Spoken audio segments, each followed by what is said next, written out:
Assalamualaikum warahmatullahi wabarakatuh, Sobat Republika. Kita berjumpa kembali dalam program Milenial Bertanya yang diselenggarakan oleh Republika selama bulan Ramadan. Pada kesempatan kali ini saya akan membacakan pertanyaan dari Saudara Arif di Depok. Berikut pertanyaannya. Assalamualaikum warahmatullahi wabarakatuh. Ustadz, sekarang banyak game yang berbayar dan membutuhkan top up. Makin tinggi levelnya, makin besar biayanya. Umumnya dilakukan oleh usia anak-anak. Bagaimana pandangan fikih dan syariat Islam? Mengenai pertanyaan ini akan dijawab oleh Ustadz Dr. Oni Sahroni MA yang merupakan anggota Dewan Syariah Nasional Majelis Ulama Indonesia sekaligus pengasuh konsultasi syariah di Republika. Pada Ustadz Oni dipersilakan untuk menjawab pertanyaan dari Saudara Arif di Depok. Ya, terima kasih Bang Hafil, Sobat Republika semuanya.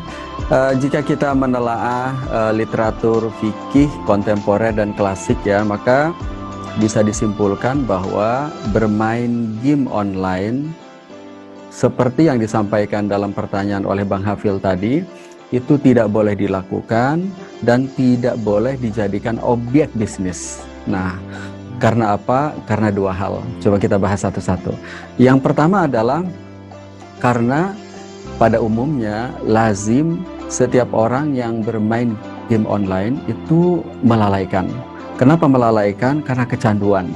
Kecanduan yang akhirnya melalaikan ini menjadi penyebab game online berbayar ini tidak dibolehkan menurut fikih. Nah, kenapa melalaikan itu menjadi sebab, menjadi latar belakang, menjadi unsur utama game online itu tidak dibolehkan? Kita bisa lihat permainan sejenis pada masa atau tempo dulu. Ada namanya dadu. Jadi dadu ini sebuah permainan jika dilakukan tanpa uang, menurut mayoritas ulama tetap dibolehkan. Kenapa? Bukan karena unsur judi, kan kalau nggak ada uang memang tidak ada unsur judinya, tetapi karena melalaikan. Nah, hal ini sesuai dengan hadis Rasulullah SAW, man la'iba bin nardi faqad asallaha wa rasulah.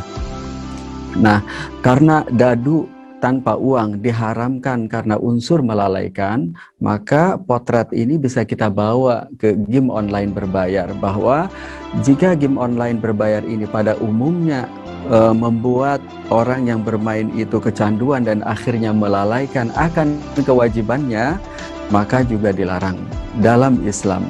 Nah, mungkin para orang tua semakin paham nih dengan keseharian suasana game ini ya, bagaimana jika anak-anak ini bermain game online, berbayar, kecanduan dari level ke level ya. Apalagi saat pembelajaran online seperti ini, bermodalkan gadget di tangan, bisa bermain sekian jam dalam sehari, melalaikan akan kewajibannya, bahkan berpotensi untuk melakukan hal-hal yang tidak laik, bahkan dilarang dalam Islam. Itu yang pertama. Yang kedua, karena kecanduan dan melalaikan, maka otomatis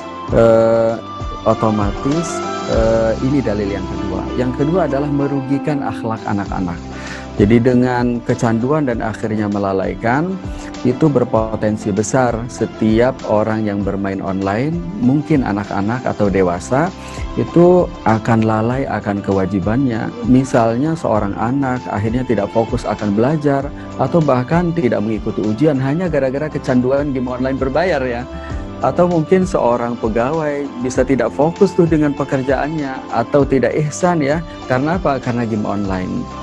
Atau sekian banyak realita di lapangan, baik itu tidak komitmen dengan kewajiban atau melanggar aturan karena game online. Nah, oleh karena itu, karena dua hal ini, maka game online berbayar tidak boleh dilakukan dan tidak boleh menjadi objek bisnis. Nah, selanjutnya menjadi PR nih bagi kepala keluarga, bagi si ayah, si ibu, bagi teman-teman semuanya, untuk